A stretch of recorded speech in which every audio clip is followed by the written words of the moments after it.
Salut à tous, ravi de vous retrouver, vous êtes bien sur motorstv.com et aujourd'hui, eh bien, ça n'est pas sans une certaine émotion qu'on va frapper en quelque sorte les trois coups pour une nouvelle émission, un nouveau débriefing. Vous savez qu'il y a déjà sur motorstv.com le débriefing F1, le débriefing WRC, le débriefing MotoGP.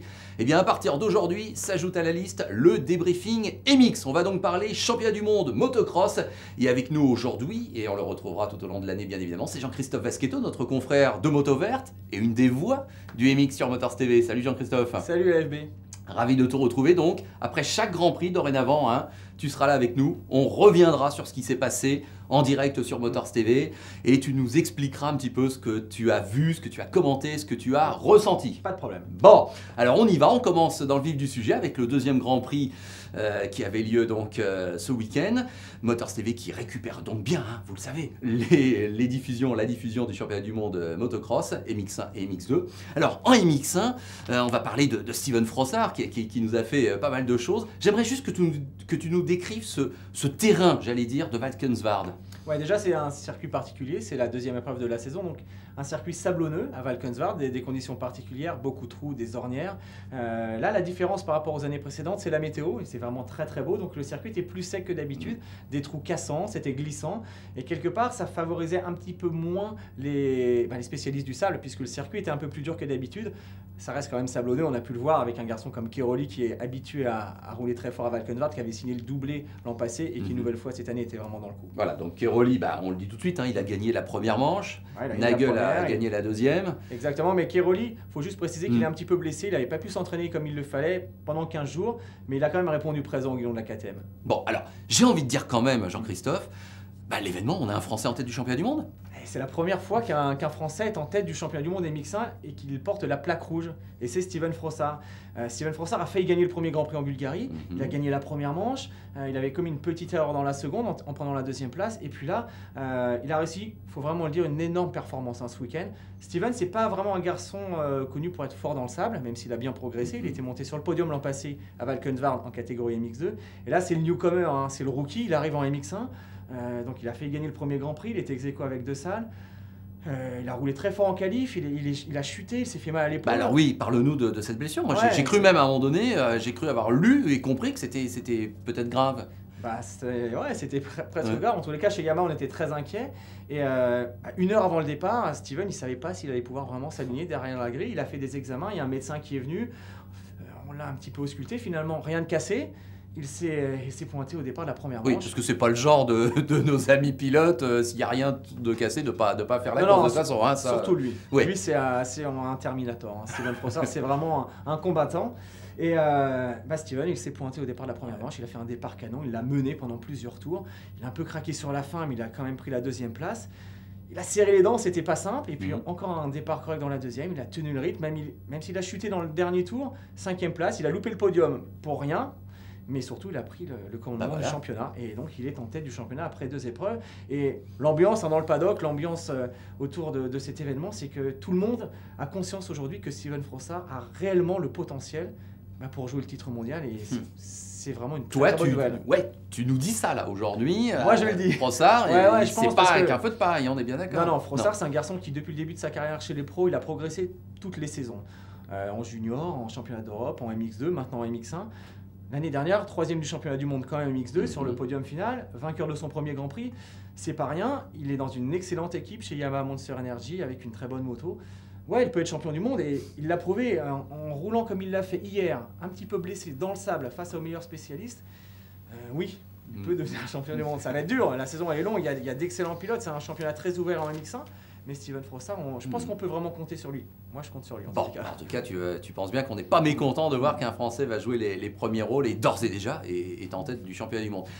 Malgré tout, toi qui le connais bien, humainement, là, comment tu crois qu'il va gérer peut-être cette plaque rouge? Comment va-t-il la vivre? Ah, ça c'est un peu la question. Maintenant, je pense que Steven, moi, il me rappelle un peu Sébastien Tortelli. Au niveau du mental et au niveau du pilotage, c'est des garçons qui ont beaucoup d'engagement, ce sont des combattants, ils n'ont peur de rien, ils craignent personne. Frossard, moi j'ai parlé avec lui après la Bulgarie, il m'a dit si je roule en course comme je roule à l'entraînement, ça risque d'être compliqué pour les autres. Quand il dit ça, il ne le dit pas avec prétention, pas du tout. Il a confiance en lui, il sait qu'il est fort, il a une belle équipe derrière lui. Non, faut compter sur Steven Frossard. Et puis surtout, avec les Grands Prix à venir, ça devrait bien lui convenir. Glen Helen, un circuit rapide qui devrait bien lui convenir. Le Brésil, et puis ensuite il y a le Grand Prix de France. Donc 3 courses très très importantes. Moi je pense que cette pression, il va bien la gérer. Bon, bah écoute, tant mieux, hein, après tout. Bah, ça serait super. Alors, Steven Frossard, donc nouveau leader, nouveau détenteur de la plaque rouge. C'est Clément Desalle qui était arrivé à Valkenswaard en leader du championnat. Qu'est-ce qui s'est passé pour Desalle? Clément Desalle, c'est un garçon qui est vice-champion du monde, qui est aussi en pleine progression. Il a très bien roulé en Bulgarie. À Valkenswaard, il était un peu sur la réserve. Sur un circuit qui ne lui convenait pas tant que ça, donc plus glissant que d'habitude, un peu moins sablonneux, mais surtout l'année dernière, Clément Desalle à Valkenswaard, il avait chuté, il s'était démis l'épaule, et il n'était pas super en confiance. Donc c'est un garçon qui est très mature, il est dans une équipe également d'usine, il est très jeune, mais il a gagné en maturité, il a bien compris que pour devenir champion du monde, eh bien, on ne peut pas gagner à chaque fois et parfois il faut marquer des gros points. Ce week-end il était un peu en dessous, mais il fait quand même un bon Grand Prix, il a marqué des gros points, il est toujours dans le top 3 du championnat et Clément Desalle, à la fin du championnat, je pense qu'il ne sera pas loin du titre non plus. Bon, ok, alors Kéroli en a parlé, il a gagné, Nagel a gagné une manche, Frossard, et pour cause, Desalle, est-ce qu'il y a d'autres pilotes qui t'as envie de nous dire quelque chose, ou côté français, s'il y a quelque chose à dire? Côté français, c'est un peu difficile en ce début d'année, hormis Frossard. C'est vrai qu'on attendait beaucoup de Xavier Bock sur la Kawasaki officielle. Xavier, il n'a pas trop de réussite pour le moment. On espère que ça va vite s'enclencher pour lui, car il avait fait une belle première saison. Anthony Boissière, également, on attendait un petit peu mieux de lui sur la Yamaha. Il a un peu de mal pour l'instant, mais les courses à venir devraient lui sourire aussi. Et puis on a une pensée pour le grand blessé, c'est Sébastien Pourcel qui avait un gros potentiel. Malheureusement, il s'est blessé gravement, on pense à lui. Et puis Greg Aranda, qui est également un garçon qui peut aller très vite, il s'est blessé, il sera de retour très bientôt probablement. Bon, on passe si tu veux bien au MX2. Voilà. Alors, on attendait aussi beaucoup de Gauthier Paulin, forcément. Alors, tu vas tout de suite nous dire qu'il y a un homme qui a dominé tout le week-end, c'est pas Gauthier. Mais Gauthier, alors lui aussi, il a eu des soucis de santé, non? Ouais, alors Gauthier, c'est un peu la même chose. Il s'est blessé à l'entraînement. Aucune chute, mais il a pris un coup dans le dos, des problèmes aux côtes. Et donc à Valkenswaard, je le disais tout à l'heure, beaucoup de trous, des ornières, ça tapait très fort. Il s'est fait mal lors des qualifs. Il avait du mal à respirer. Le matin, pareil, il ne savait pas trop s'il allait pouvoir prendre le départ. Il s'est accroché, il a serré les dents. C'était pas le Gauthier habituel. Gauthier Paulin, c'est un garçon qui bouge énormément sur sa machine, qui est très à l'aise techniquement. Là, on le sentait coincé, un petit peu raide. Et puis, il a limité les dégâts. Ouais, il fait 5 et 6. Ouais, voilà, c'est bien. Il était un peu déçu le soir même, mais maintenant, il a 15 jours pour se réparer. Gauthier, il faut compter sur lui. En revanche, l'homme qui a vraiment dominé, c'est Jeffrey Herlings. Alors, parle-nous de Jeffrey Herlings, qui effectivement n'a laissé pas de chance à ses adversaires. Il a gagné, même si dans la deuxième course, Roxen, c'était pas mal. Avec mais bon. Alors, on va revenir vite fait sur le premier Grand Prix. Doublé de Roxen, qui est de retour des États-Unis, où il s'est préparé. Dans le rythme tout de suite, doublé imparable, rien à dire. Jeffrey Herlings, il n'était pas encore à 100%. Là, il est chez lui, il est né dans le sable, Jeffrey Herlings. Il est tout jeune, mais il est né en Hollande.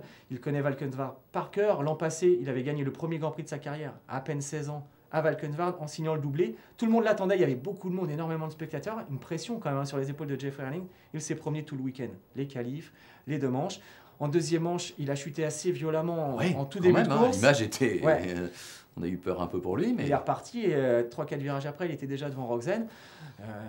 Il n'y a rien à dire, dans le sable, il y a Jeffrey Herlings et les autres. Pourquoi? Car il a des automatismes qui n'ont rien à voir avec les autres pilotes, un super timing. Il fait des choses hallucinantes, il saute de vague en vague. Moi, je pense que Jeffrey Herlings, ça va le mettre en confiance. Sur le dur, sur le papier, on peut penser qu'il est un peu moins rapide que Ken Roczen, mais avec ce qu'il a prouvé ce week-end, la prochaine course, ça va être très intéressant aux États-Unis. En plus, il y aura le retour de Marvin Musquin, donc ce sera la première course. Il va se préparer pour l'outdoor. Ça va être sympa aux États-Unis. Tu vas nous en reparler là des États-Unis. En tout cas, Herlings, bonne opération, parce qu'il est 2 maintenant au championnat. Il est à 8 points seulement de Roxen, donc il s'est bien replacé. Je voudrais que tu nous parles aussi d'autres peut-être pilotes qui se sont mis en évidence. Moi, j'ai envie de dire Tonus, qui a un nom bien sympa. Il a fait deux belles performances, le Suisse. Et puis côté français, qu'est-ce que tu peux nous dire? Alors, Arnaud Tonus, effectivement, on va revenir sur ce garçon. Il est presque français, il a déjà roulé en championnat de France. Super course, 2 fois 4e. Il progresse dans une bonne équipe, il a une bonne moto, il est relâché, il a un super pilotage. C'est un garçon qui ne devrait pas tarder à faire des podiums. Un petit mot juste sur Tommy Searle, qui est quand même 3e du championnat, qui est solide, un Anglais qui est au sein du team Kawasaki CLS. Searle, il va être là pour le podium final. Côté tricolore, ce week-end, c'était un petit peu plus compliqué. Donc le meilleur, on en a parlé tout à l'heure, c'était Gauthier Paulin. On a une belle première manche de Nicolas Aubin. qui a pris un super départ, qui s'est bien accroché. Malheureusement, il a eu un petit souci dans la deuxième en tombant. Pour les autres tricolores, c'est un peu plus compliqué. Christophe Charlier a fait un bon début de seconde manche avant de baisser un peu physiquement. On attend un petit peu mieux quand même des Français en MX2. C'est sûr qu'il y a l'héritage de Marvin Musquin, qui est double champion du monde en titre, qui est parti. On attend beaucoup de Gauthier Paulin. On espère que Nicolas Aubin va continuer de briller et de progresser. Et puis derrière, les jeunes, il faut pousser. Je voudrais quand même dire un petit mot sur Jordi Tixier, qui est un tout jeune garçon qui découvre le mondial cette année. Champion d'Europe 125, champion du monde 125 et champion de France junior l'an passé. Donc un triplé assez impressionnant. Jordi, il a encore marqué des points hier. Il progresse, il est dans une bonne équipe. Et lui aussi, je pense que d'ici quelques Grands Prix, il pourrait se rapprocher du top 10. Alors Jean-Christophe, pour conclure, je voudrais que tu nous parles quand même de ce qui se prépare là, cette tournée américaine, à la fois aux États-Unis et au Brésil. Exactement. Alors long voyage, grande aventure pour tout le monde. Comment ça va se passer à ton avis? Alors effectivement, on va aller pour commencer à Glen Helen, le Grand Prix des États-Unis pour la deuxième fois d'affilée. Donc c'est un circuit mythique américain, très rapide, des grandes montées, des grandes descentes, des sauts énormes. Il va faire très chaud. Alors, déjà Valkezard, c'était une bonne préparation au niveau de la météo car il y avait de bonnes chaleurs. Quelques pilotes américains qui vont venir garnir le plateau, donc ça c'est toujours sympa pour comparer un petit peu. Surtout que sur Motor CV, on va avoir la chance aussi d'avoir l'outdoor en direct, en plus des Grands Prix, donc on va pouvoir déjà voir un peu les forces en présence. Donc Glen Helen, un rendez-vous sympa. On espère aussi qu'en MX1, quelques top pilotes américains seront là, pourquoi pas Villopoto. Car une semaine plus tard, il y a l'ouverture de l'outdoor, donc ça pourrait permettre à certains garçons de se préparer un petit peu en motocross. Et puis ensuite, direction le Brésil, Indaiatuba, c'est la 3e année consécutive qu'on va au Brésil avec le championnat du monde. C'est pas le même circuit.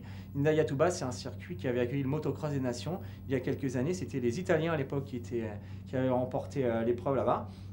Donc on va voir effectivement deux Grands Prix intéressant, et puis on espère un Steven Frossard qui va conserver sa plaque rouge pour arriver en France avec la plaque rouge. Voilà. Ça serait beau. Oui, parce qu'après tu fais bien de rappeler qu'il y a Saint-Jean-d'Angély qui se précise à l'horizon. Alors je vous laisse aller sur la grille des programmes sur motorstv.com pour voir exactement les horaires de diffusion. Bon, évidemment, vous avez compris, États-Unis-Brésil, c'est pas le même fuseau horaire, donc ce sera un petit peu décalé dans la soirée, mais évidemment, c'est un rendez-vous à ne louper sous aucun prétexte. On aura le plaisir de t'y retrouver, bien évidemment, Jean-Christophe. Et donc, on l'a noté, tous les mardis suivant les épreuves, suivant les Grands Prix, eh bien, tu interviendras dans ce débriefing MX qu'on peut retrouver également donc, chez nos amis et partenaires de Motoverte, et le site internet c'est motoverte.com. Exactement, il y a pas mal d'infos bien sûr sur Motoverte, sur les Grands Prix, sur l'outdoor.